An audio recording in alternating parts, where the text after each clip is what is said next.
The CBS Radio Mystery Theater presents...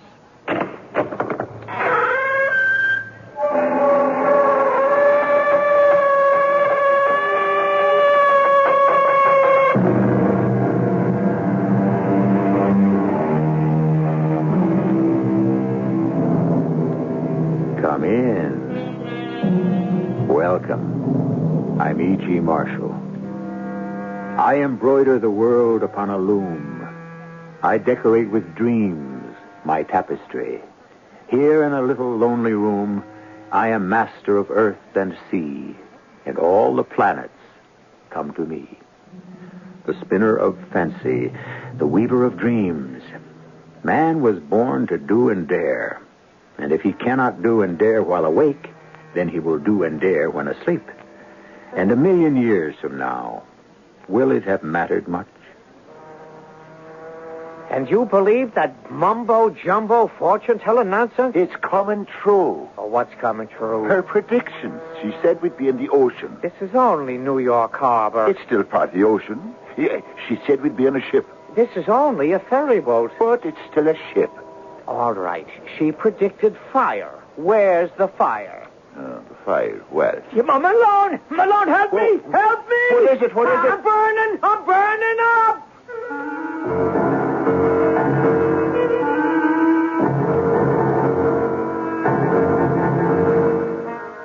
Our mystery drama, Tobin's Palm, was adapted from the O. Henry classic especially for the Mystery Theater by Sam Dann and stars Robert Dryden and Fred Gwynne. It is sponsored in part by True Value Hardware Stores and Buick Motor Division. I'll be back shortly with Act One.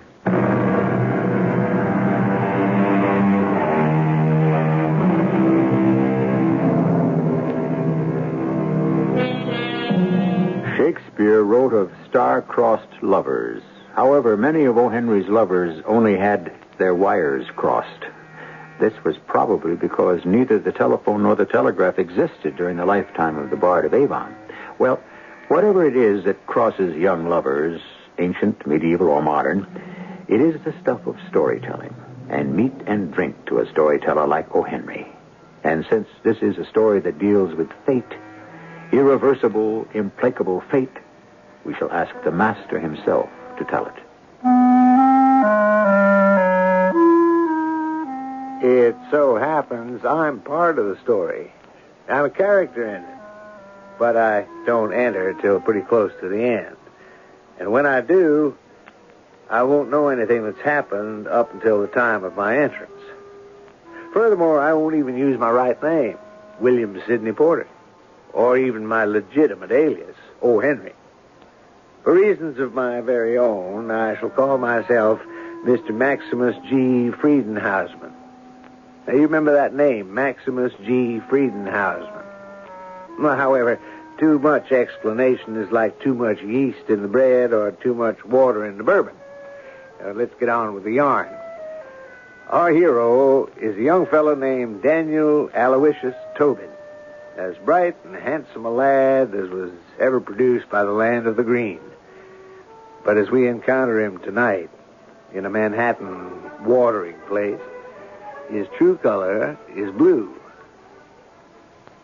Do my eyes deceive me, or is it Daniel Aloysius Tobin? Oh, leave me, Malone. Leave me. This is Daniel Tobin. This teary-eyed Hulk. This sad, lugubrious... Malone. Can this be Daniel Tobin of the sweet voice, the light heart, the dancing smile? I've lost her, Malone. Lost her. Lost who? Her. Is there more than one her? I've lost my own Katie Mahorner. Katie Mahorner? Katie Mahorner. My very own Colleen from County Sligo. What am I to do? I've lost her or she's lost me. Now, what am I to do? Why, find another man. Oh, no. Another like Katie? It happens every day. What happens every day? The story. What story? What story have we been talking about? The story of Katie Mahorner. Well, how could it happen every day? There's only one Katie Mahorner. Why, there's 100,000 Katie Mahorners. Now, how is that possible? That's because she isn't always named Katie Mahorner. Sometimes she's called Bridget O'Sullivan, or Mary Fitzgerald, or Maeve McCoy, or Annie O'Connell. What are you talking about? Ireland. Ireland? You're intoxicated. Katie Mahorner is Ireland. I'll take you home. Ask me why Katie Mahorner is Ireland. Why is Katie Mahorner in Ireland? Because, my boy, we've left her there. Well, of course I've left her there. Oh, we say to the Katie Mahorners, I shall go to America, where the streets are paved with gold, and there's not an English landlord to be seen, and I shall make my fortune. Then, Katie, my darling, I shall send for you. This is what you said to Katie Mahorner. This is what I said to Katie Mahorner. You and 100,000 other brave, bright lads as you took to the ships. But what? It is not to be. What is not to be? The reuniting of the Daniel Tobins and the Katie Mahorners. Soon she's forgotten. I've never forgotten. Tobin, my lad, it's human nature. Out of sight, out of mind. Off with the old love and on with the new. I can never forget my Katie. And for your information, Katie left County Sligo 3 months ago. And what, may I ask, did she use for money? You hardly being in the millionaire class with Mr. Andrew Carnegie. She had $200 in her own savings and $100 from the sale of my own estate. An estate, was it? A fine little cottage in the Berkshire now. And she left for America. Well, I have a letter here from her mother stating the case. And what does the letter say? Well, I shall read it. Dear Daniel, my Katie has gone to America to become your bride. I had given her a piece of paper with your address in New York. But when I came home from seeing her off on the boat, I saw the paper still on the kitchen table. You know how forgetful Katie is. I hope she finds you. So, Katie's come to this country to find you. But how? Where? Her mother knew your address. She sent you the letter, so all Katie has to do is write home to her mother. But you see, she may not be able to do that. Not be able to write home to her mother? How is that possible? Malone, my Katie is a pearl, a jewel, a treasure. But she has this flaw.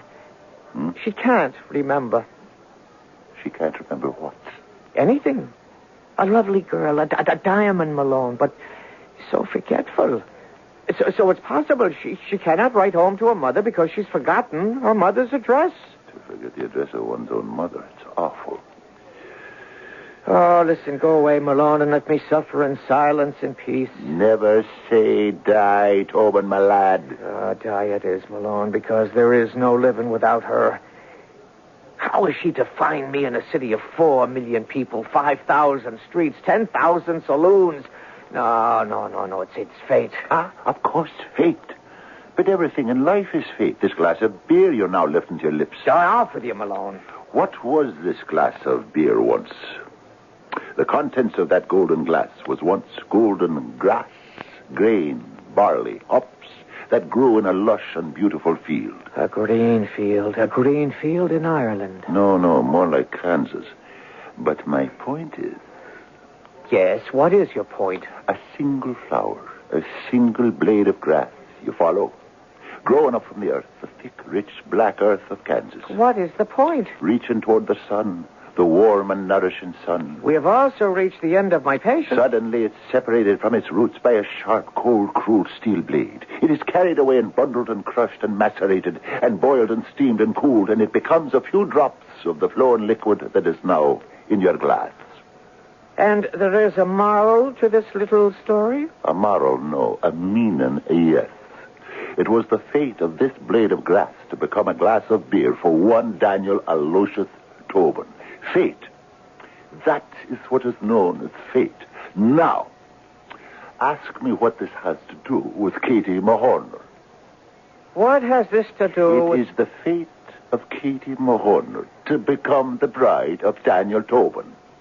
Or it is not the fate. Is that true? That's true, I suppose. Now, ask me another question. Ask me if this can be ascertained. Can this be? Beyond the very shadow of a doubt. Come with me. Where? To Coney Island. Why? So that you may learn your fate.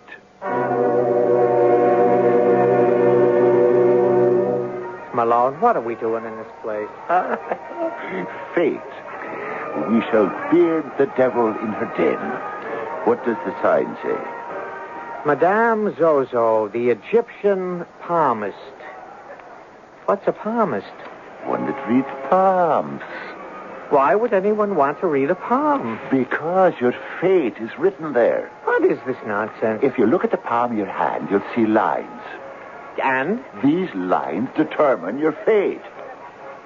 Do you or do you not wish to know if ever you shall gaze on the beautiful face of Katie Mahorner? Come. Madame Zozo. Approach. I should like to introduce my friend here, Daniel Tobin. He wishes to know his fate. Short term or long time? Well... Short term, 10 cents. Long time is a quarter. Ask her she has an intermediate rate. I'll treat Tobin. Here, Madame Zozo, 25 cents. Now, you give us the first class deluxe blue plate special. Your hand, please. Oh, this is simply fantastic. This is a hand to conjure with. Yeah, and it does pretty good swinging a pick, too. Lines. Oh, the lines. Here we have the line of Venus. It shows you're in love. But it is crossed with a line of alter Farcaris. The witch? Trouble. With your sweetheart. See, it's Katie Mahorner she refers to. I see trouble and sorrow and tribulation over one you cannot forget. I see the lines of designation point to... Point to what? The letters of the... Two of the letters of her name. The name... The letters K and M. Daniel Aloysius Tobin, did you hear that? Well? Well? What? How much more do you want for a quarter? She's like the gas meter. You have to keep feeding her silver quarters. All right, give me another 25 cents worth. Will I find her? Will you find? I've invested 50 cents so far. What I see, your hand. It's alive. Well, I should hope so. It erupts. Your hand is seething with sights, with lines and colors and pictures. I see a ship, an ocean. I see fire. You will meet a fat man, a blonde woman. But will I meet... The blonde woman will bring you misfortune. They generally do. You will meet a man with a silver ornament and a man dressed all in black with a hammer. Oh, what I see. Steam, steel, stone, white horses, a red-haired woman, and a bald-headed man. They are also bad luck. But Katie, what of Katie Mahorner? What use are all these blonde-haired, red-haired, and bald-headed people to me? Do you see my own Katie Mahorner? The pictures fade. All I can see is a man. A man? A man who brings you good fortune. Well, he'll be the first of his kind, then, in all the world. How will I know this man? You know him by his crooked nose. Does this man have a name? Name? Oh, no. It seems to be somewhere in that name is the letter O. The letter O. 50 million names have the letter O. Is this the best you can do, Madame Zauza? Madame Zozo. Given you his name, at least I have given you his crooked nose. And he will bring me luck. He will bring you great good fortune. And you do not see Katie Mahorner in the lines of my hand? Last picture I see is the man with the crooked nose. Ain't it remarkable? Oh, ocean, fire, a ship, a fat man, a blonde woman, a man with a silver ornament, a man dressed in black with a hammer, white horses, a steam, steel, stone, a red-haired woman, a bald-headed man, and the fellow with a crooked nose. And all for 50 cents. But where's my Katie Mahorner? Well, you can't have everything. Come, Malone. It's time we left this unfortunate city of Brooklyn and returned to civilization.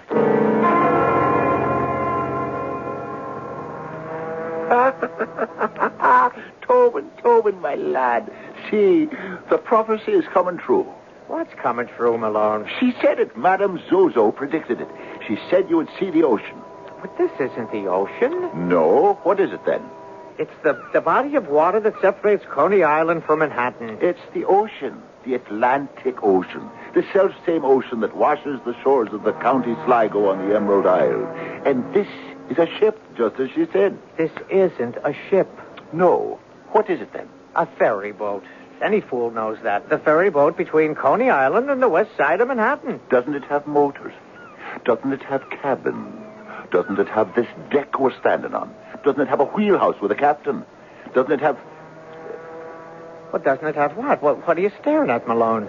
Doesn't it have a fat man and a blonde woman? Where? Standing right there at the railing. But the world is filled with fat men and beautiful blonde women. But Madame Zozo... Madame Zozo said there would be fire. Where's the fire? Yeah! Tobin! What? I'm burning up! Help me! I'm burning up! You were there. You heard the predictions. The ship, the ocean, the blonde woman, the fat man, the fire. And just like that, here they are. The future. Is the future spelled out for all to read in Daniel Tobin's palm? Well, I can predict what's going to happen in the next few minutes. Then I shall be back here with Act Two.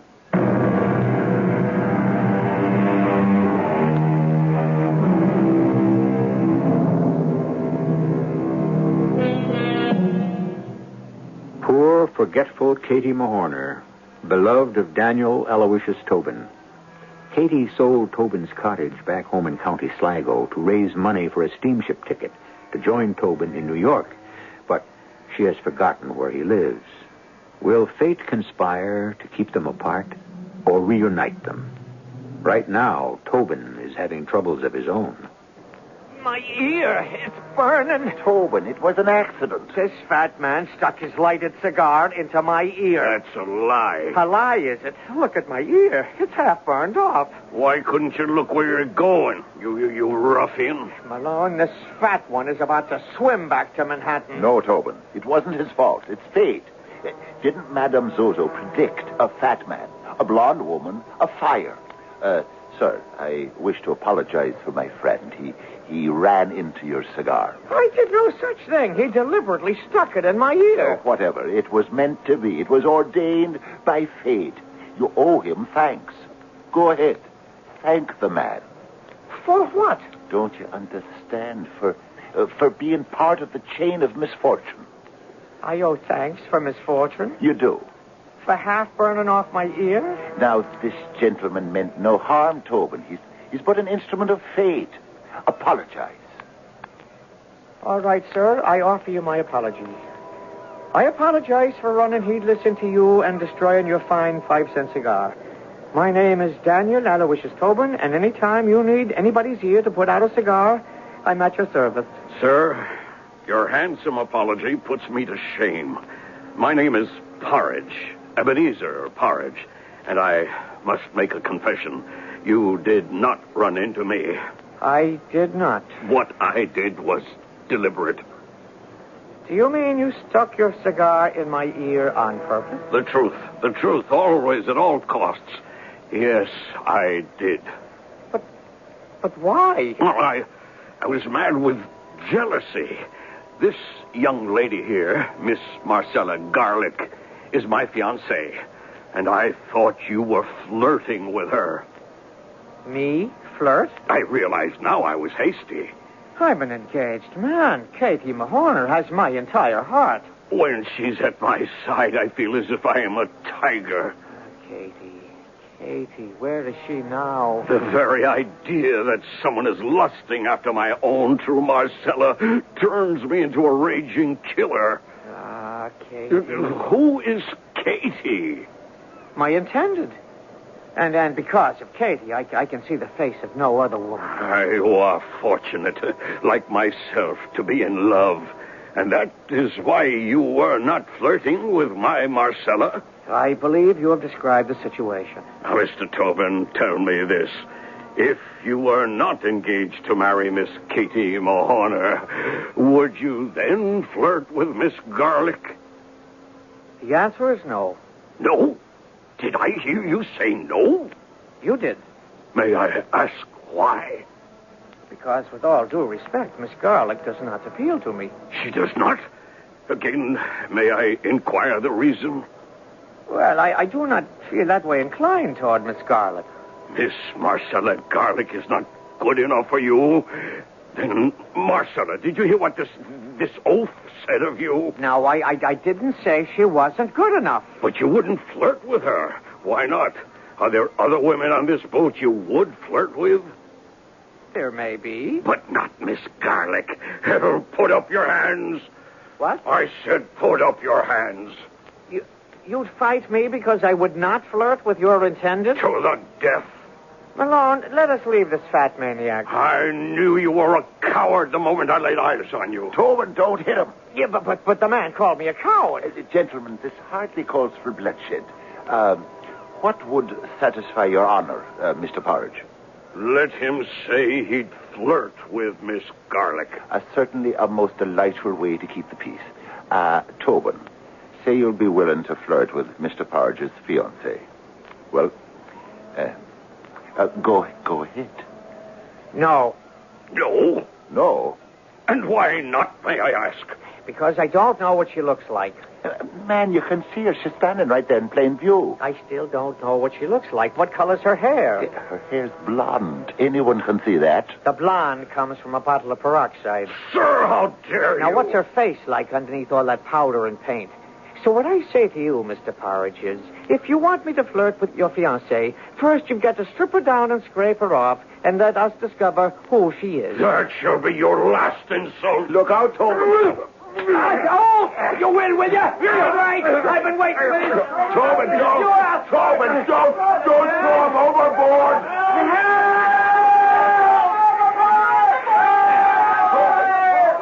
Tobin, you maniac. You maniac, you. Where are you going? I'm going in there after him. You fool, you can't swim. Somebody else will save him. Come on. Where? Where do you think?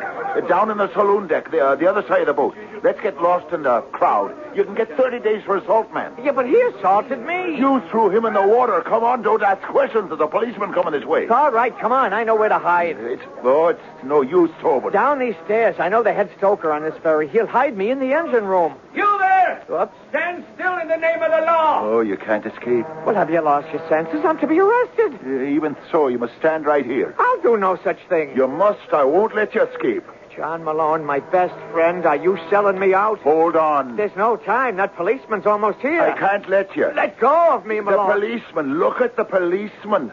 Remember what Madame Zozo said. You will meet a man with a silver ornament. She meant a policeman. See, his silver badge. Malone, if I go to prison, I'll never forgive you. What have I got to do with it? It's written in your palm. You there! You're under arrest! Now, officer, I was standing peaceful at the rail with my friend here. That's what they all say. Don't fight it, Tobin, my lad. See the badge. What a beautiful silver ornament. Oh, how wonderful fate is working for you tonight. How marvelous.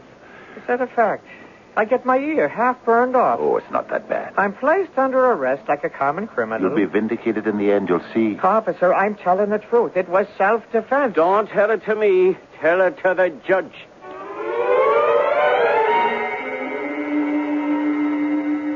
Sit here and wait till your case is called. Well, what will happen to me? You won't be hanged, at least. I don't think so. Whatever happens, Tobin, my lad, happens because of fate. Fate? Yes, fate makes all the decisions, and it's fate that leads you towards Katie Mahorner. Is that the truth now? Or away from Katie Mahorner. Oh, you've always been a great comfort to me, Malone. 30 days. Next case. It's him. It's who? Judge Murphy. 30 days. Next case. Well, what about Judge Murphy? All I can tell you is you're going to get 30 days. 30 days? But That's what he gives everybody. Doesn't matter what you did. You played innocent or guilty. When it's all over, he says... 30 days. Next case. 30 days? How can I go to jail for 30 days? The prophecy, the prediction, it's all coming true. Madame Zozo said there would be a man dressed in black. That's the judge in his robes with a hammer. See?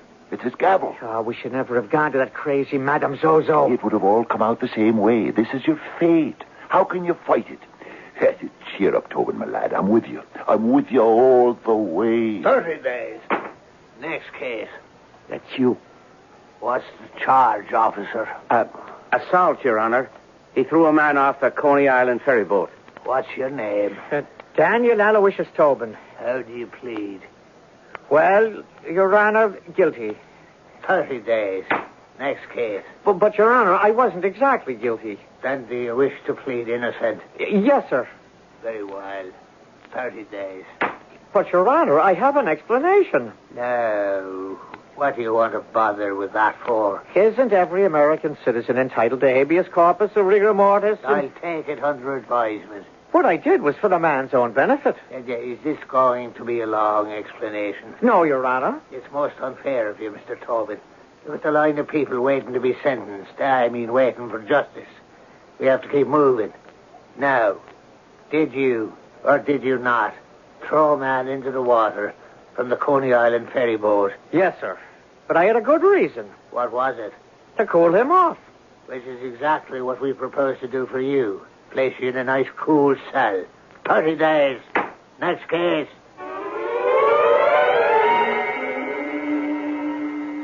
Well, Tobin, my lad. Keep away from me. Keep away. Is that how you talk to your best pal after I come all the way uptown to visit? If it wasn't for you, I wouldn't be in here. Don't blame me. It's fate. Besides, you'll be out in 2 more weeks. 2 more weeks? I won't live that long. No, 2 weeks. What's 2 weeks? 2 weeks in Hades, Malone. That's what I face. It can't be as bad as that. Do you know where they put me, Malone? In the laundry. The steam laundry. Oh, the steam laundry. Why, that's marvelous. Oh, leave me, Malone. Leave me. But don't you understand? It's bad enough I got 30 days in the steam laundry for assault, but if you say another word, I'll get the rope for murder. Don't you know what it means? Madame Zozo's prophecy is absolutely accurate, and it's on schedule. Everything she has predicted has come true in every detail. The ocean, the boat, the fat man, the blonde woman figure, the man with the silver ornament, the man dressed in black with the hammer, and now steel, stone, which is the prison, and steam, the laundry. It's happening, Tobin. It's happening. What's happening? Fate. Fate should have to work in a steam laundry. And now, what's left? The red-haired girl. But Katie Mahorner does not have red hair. The red-haired girl, the bald-headed man, the white horses, and the man with the crooked nose. I tell you, Tobin, I can hardly wait. He'll have to wait, and so will we, for a few minutes anyhow, until we return with Act 3, which is where fate becomes final for everyone. Will Tobin be reunited with the beautiful, if somewhat forgetful, Katie Mahorner in the end? Don't place me in such a compromising position. You know I can't give away any secrets.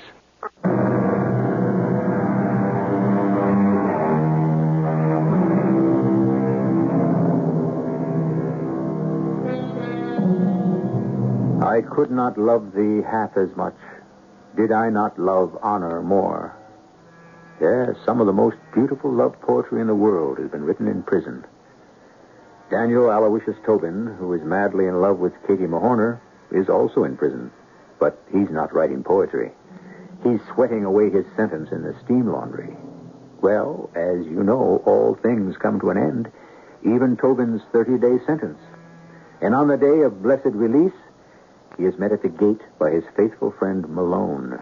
Tobin, my good lad. You'll keep a safe distance away from me, Malone, or I shall not be responsible for my actions. Is this the way you talk to your best friend? What a sad, pathetic creature I am to have the likes of you for a friend. Come, Tobin, I'll buy you a drink. No, I want nothing from you. You shall introduce me to no further mischief. Aye, you're holding me responsible. Well, if it hadn't been for you, I would never have had my ear half burned away. An exaggeration. I served 30 days in the workhouse. Is that an exaggeration, too? Tobin, it's fate. Your fate is written in the palm of your hand. And now we must look for the red-haired girl. Which red-haired girl? The one Madame Zozo said we would meet. Remember? The white horses, The red-haired girl. The bald-headed man. No, I don't want to meet anyone else. But these are all the people who will lead you to Katie Mahorner. No. If fate decrees that I'm to meet Katie Mahorner, then I shall meet her without white horses and red-haired girls and bald-headed men. And men with crooked noses, don't forget. No. Now let me be, Malone. I shall go my own way to my own small room, and there I shall sit and wait. But you cannot avoid the rest of those people. They are already in your palm. Well, they will have to do the best they can without me. And Katie Mahorner. What will be? But? No, I'm going home. My mind's made up.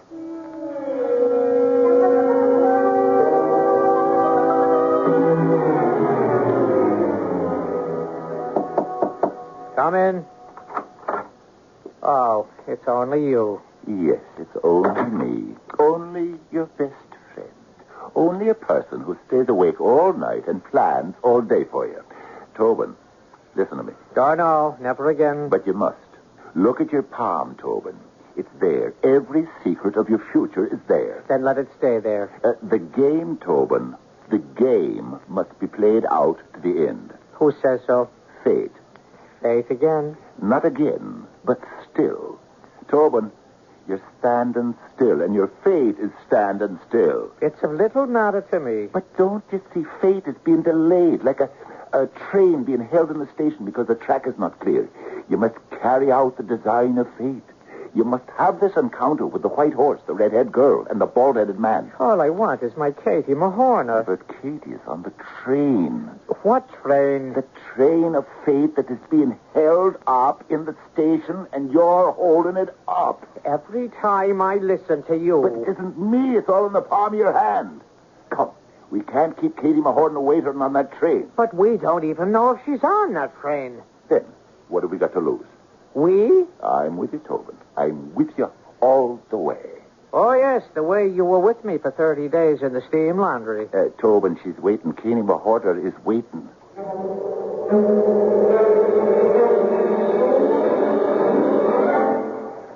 Well, I must say, the streets are filled with horses, red-haired women, and bald-headed men. Yes, Tobin, my lad, but not in combination. Malone, why can't you leave me in peace? Because there is no peace for you until you find Katie Mahorner. There's no peace for me till I'm rid of you. Tobin, look. There, across the street. Well? Sitting in that carriage, a girl. A beautiful girl with red hair. Oh, Tobin, can you mistake that flaming red hair? And the horses, white horses, 2 white horses. Now where's the bald-headed man? A man? A tall man is headed for the carriage. Is he bald? I don't know. He's wearing a hat. If he's bald, these are our people. Wait a minute. Wait. He's stopping to chat with a lady on the sidewalk. He takes off his hat. Tobin. He's bald. Not a hair on his head. What's supposed to happen now? Wait, Tobin, for a sign. It was foretold. The white horses, the red-headed girl, the bald-headed man, they will lead you to a man with a crooked nose, who in turn will take you to Katie Mahorner. I don't believe a word of it. Wait. For what? Tobin, look, the horses, they've gone mad. They're going to bolt. Tobin, you madman, where are you going? Easy there. Easy. Whoa. Easy. Whoa there, fellas. Everything's going to be just fine. Whoa. That's it. Now, easy there. Easy. So how can I and my daughter ever thank you? This brave man. My goodness, she's fainted. My name is Colonel Fenris. You must come home with me. Well, sir, we must discuss a suitable reward. You've saved a life. Well, anyone could have done it. Yes, but you were the one who did. Well, I was glad to have been of help. Where are you going? Come back here, sir. Stop that man. Hey! Somebody stop that man. Tobin, you fool. Tobin, come back here. Wait here, Colonel. I'll get him for you.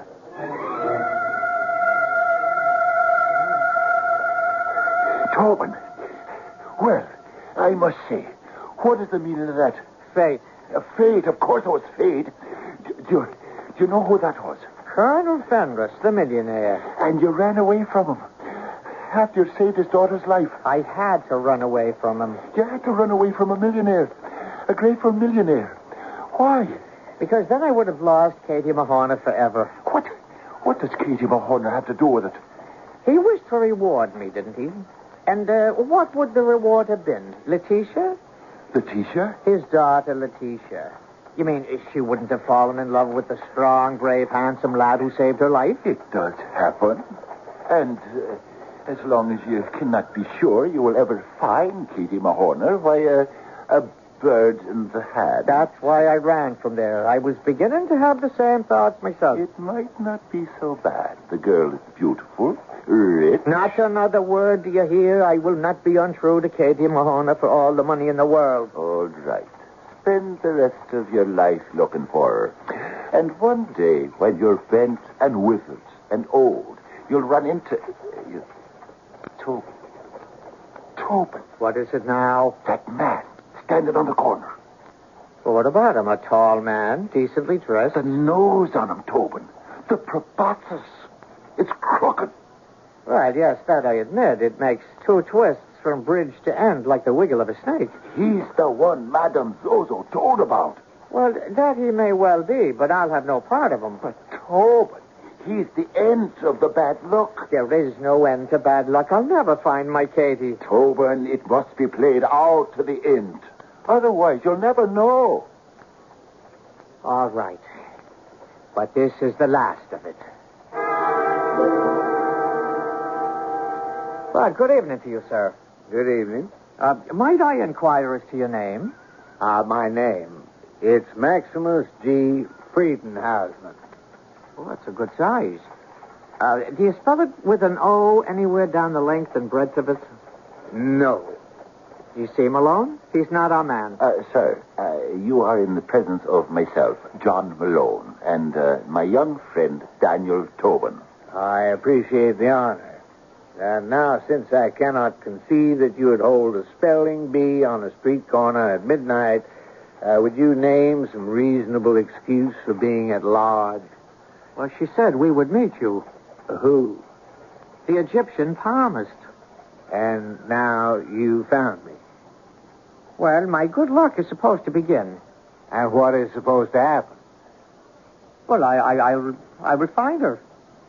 Well, who is she? My fiancée from the old country. Have you misplaced her somewhere? The fact is, sir, she's misplaced herself. Tell me more about her. There's nothing to tell, and I can't waste any more of my time standing on a street corner with a gentleman as homely as yourself. But I must know about it. And what affair is it of yours? My walk in life is the literary.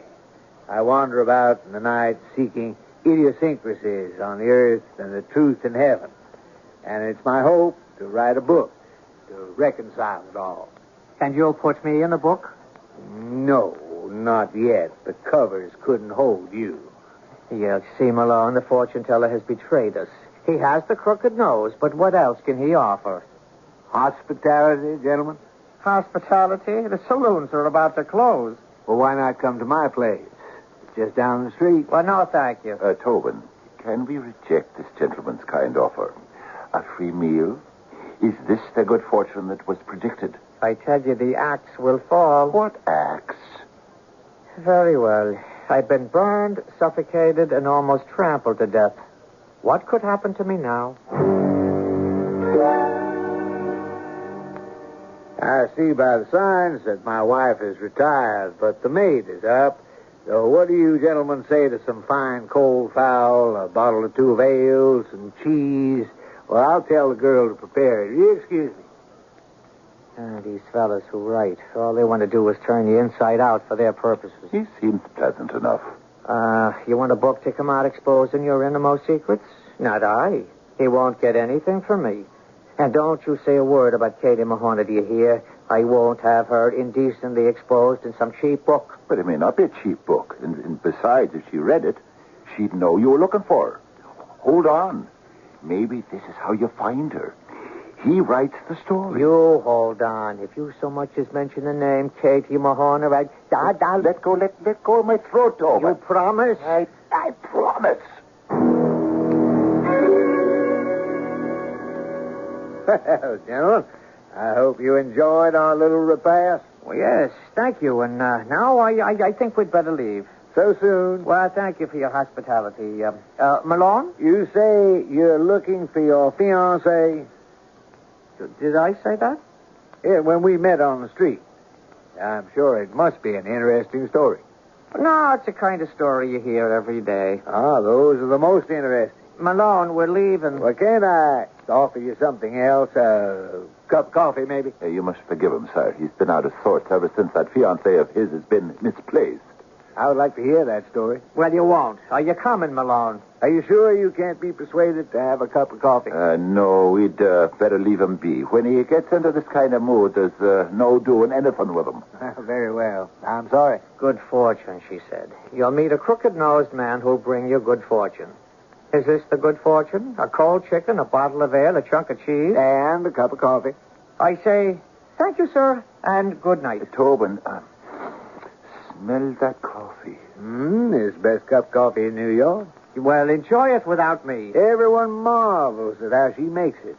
After all, she's just a green girl just landed here 3 months ago. Oh, there you are, Katie Mahorn. Set it down. Katie! Why, I've been looking all over for you. Katie, it's me. I know. My fiancé and my own true love. Katie, I live not 3 blocks from here. So many people know me. Couldn't you have asked for me? I did. I asked everybody, but it was no good. Why? Because I'd forgotten your name.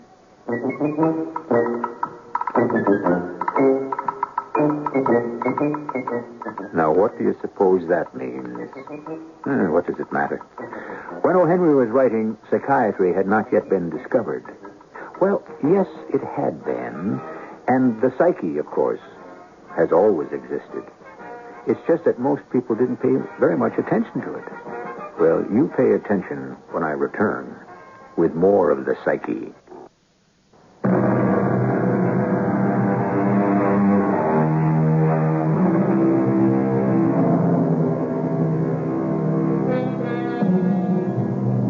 Is our fate written?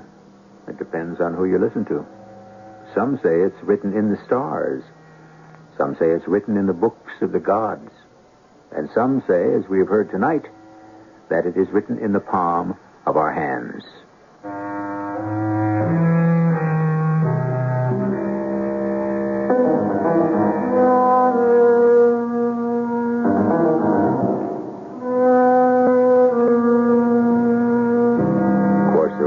It isn't written at all by anyone, anywhere. But one thing you know is definitely written, and that's the entertainment you may enjoy here.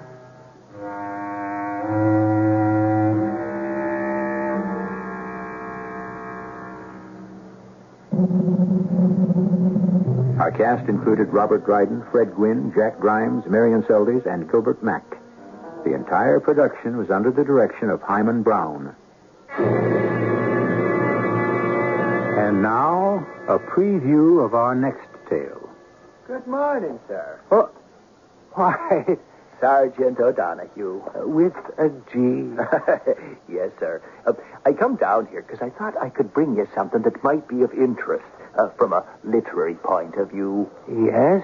You remember, sir, it was just a week ago. This poor girl that's done herself in. I wish I could forget. Well, it's happened again. What's happened again, Sergeant? Another one. Another one of those unfortunate situations in the same house, in the same room. What are you telling me, Sergeant? I suppose what I'm saying is that the room stayed vacant 6 days. Then, last night, the landlady rents it out to a young gentleman, and early this morning, he took the same way out. Radio Mystery Theater was sponsored in part by X-Lax. This is E.G. Marshall inviting you to return to our Mystery Theater for another adventure in the macabre. Until next time, pleasant dreams.